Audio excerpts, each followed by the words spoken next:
నమస్కారం. జ్యోతిష్య జ్ఞాన దీపిక ఛానల్‌కు స్వాగతం. ఈ వీడియోలో 2024వ సంవత్సరంలో మేషరాశి వారికి ఎలా ఉంటుంది? ఎటువంటి ఫలితాలు అనుభవిస్తారు? వారి జీవితం ఎలా ఉంటుంది? ఉద్యోగంలో ఎలా ఉంటుంది? కుటుంబ సౌఖ్యం ఎలా ఉంటుంది? ఈ విషయాలు తెలుసుకుందాం. 2024వ సంవత్సరం మేషరాశి వారికి సామాన్యం నుంచి కాస్త ఎక్కువగా లాభాలు కలిగే అవకాశాలే బాగా కనిపిస్తున్నాయని చెప్పుకోవచ్చు. మే 1 నుంచి మేషరాశి వారికి గురుడు ద్వితీయ స్థానం నందు తామ్రమూర్తిగాను, శని లాభస్థానమందు సంవత్సరం మొత్తము లోహమూర్తిగాను, రాహుకేతువులు వ్యయ షష్ఠ స్థానాల యందు రజతమూర్తులుగాను సంచరిస్తున్నారు మేషరాశి వారికి.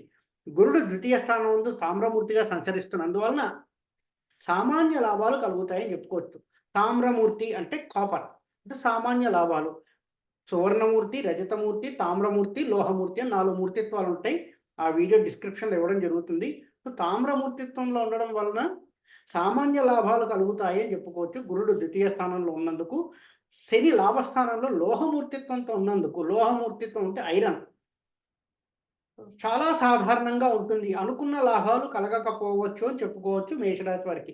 అంటే ఇంత లాభం కలుగుతుంది అని ఏదైనా బిజినెస్ చేసేవాళ్ళు కావచ్చు, ఉద్యోగస్తులు కావచ్చు, ఎవరైనా సరే ఈ లాభం కలుగుతుంది అనుకుంటే, ఆ ఊహించినంత లాభం కాకుండా ఏదో కొంతమేర గురుబలం కాస్త బాగున్నందుకు కొంతమేర లాభం కలుగుతుందని చెప్పుకోవచ్చు మేషరాశి వారికి. ఇక రాహుకేతులు వ్యయ షష్ఠ సంచారం వలన రజితమూర్తులుగా జరుగుతోంది. ఇది చాలా మంచిదని చెప్పుకోవచ్చు. కొంత శారీరక శ్రమ, నిద్రలేమి సమస్యలు ఉన్నప్పటికీ శుభమూలకమైన ధన వ్యయం జరుగుతూ ఉంటుంది. రజితమూర్తితో ఉండడం వలన శుభమూలికమైనటువంటి ధన వ్యయము, శుభకార్యాలు జరగడానికి అవకాశాలు ఎక్కువున్నాయి. ఉద్యోగంలో కూడా కాస్త శ్రమ పెడితే కొంతవరకు ఉత్తీర్ణత బావుంటుంది. ఉద్యోగంలో ప్రమోషన్స్ రావడం, కొంత జీతభత్యాలు పెరగడం లాంటివి జరుగుతూ ఉంటాయని చెప్పుకోవచ్చు మేషరాశి వారికి. గురుడు ద్వితీయ స్థానంలో తామ్రమూర్తితో ఉండడం వలన ధన సంపాదన సామాన్యంగా ఉంటుంది. అంటే ఉద్యోగస్తులు వారికి మే నెల తర్వాత ఏదైనా ఇంక్రిమెంట్ రావాల్సుంటే అనుకున్నంత ఇంక్రిమెంట్ కాకపోయినా కొంతమేర సంతోషకరంగా ఉండేటటువంటి విధంగా ఉంటుంది. సువర్ణమూర్తిత్వం అయితే చాలా బాగా ఇస్తుంది. రజతమూర్తం అయితే కొంతవరకు బావుంటుంది. తామ్రమూర్తిత్వం కాబట్టి సామాన్యమైనటువంటి లాభాలు అంటే 10,000 జీతం పెరుగుతుంది అనుకునే వారికి ఒక 5, 6,000 జీతం పెరుగుతుంది. లేదా 25,000 జీతం పెరగొచ్చు అనుకునే వాళ్ళకి ఒక 15,000 జీతం పెరగొచ్చు.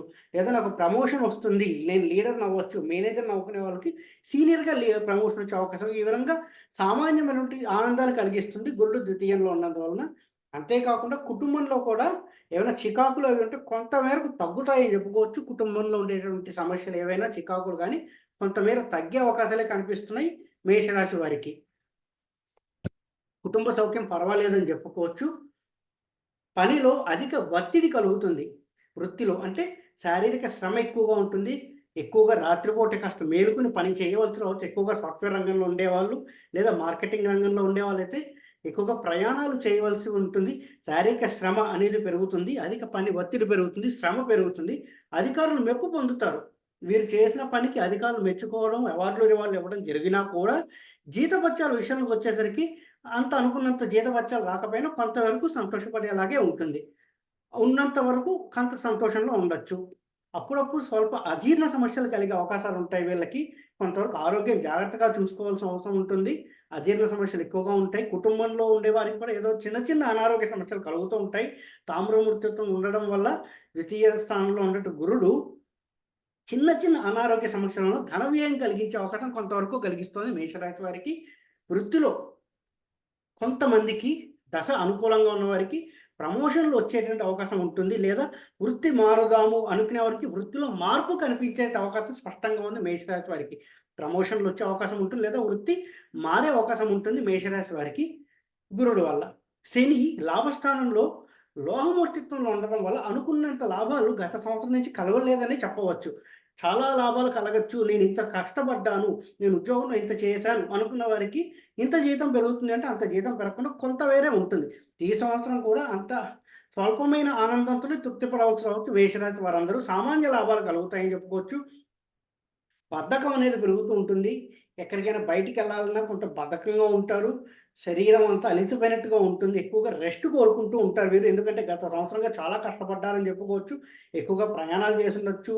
ఆఫీస్‌లో ఎక్కువగా నిద్ర మేలుకొని పనిచేసి ఉండొచ్చు. రాత్రి పగలు పనిచేసి ఉండొచ్చు. శరీరం కొంతవరకు బద్ధకం అనేది ఉంటుంది.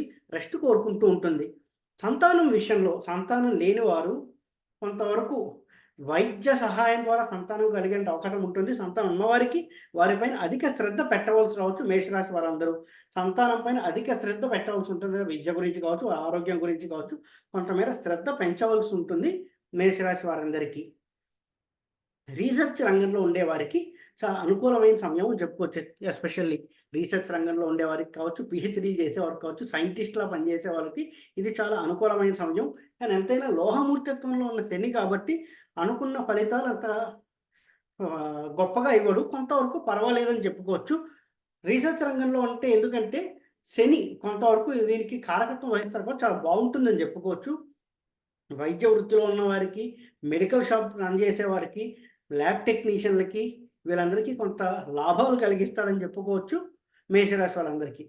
ఇక రాహుకేతువులు రాహు 12వ ఇంట్లోను, కేతు 6వ ఇంట్లోను సంచరిస్తూ రజితమూర్తులుగా ఉన్నందువలన విదేశాలకు వెళ్ళాలి అనే కోరిక ఉండి ప్రయత్నాలు చేస్తున్న వాళ్ళందరికీ ఖచ్చితంగా వీసాలు దక్కుతాయని చెప్పుకోవచ్చు. ఈ సంవత్సరంలో వీసాలు దక్కుతాయి. హాయిగా విదేశాలకెళ్తారు. విదేశాల్లో ఉన్న వారికి సిటిజన్‌షిప్ వచ్చే అవకాశం చాలా స్పష్టంగా కనిపిస్తుంది మేషరాశి వారందరికీ. వృత్తి పైన శ్రద్ధ పెరుగుతుంది. ఆ శ్రద్ధ పెరగడం వల్ల వృత్తిలో చాలా సక్సెస్ అనేది సాధిస్తారు.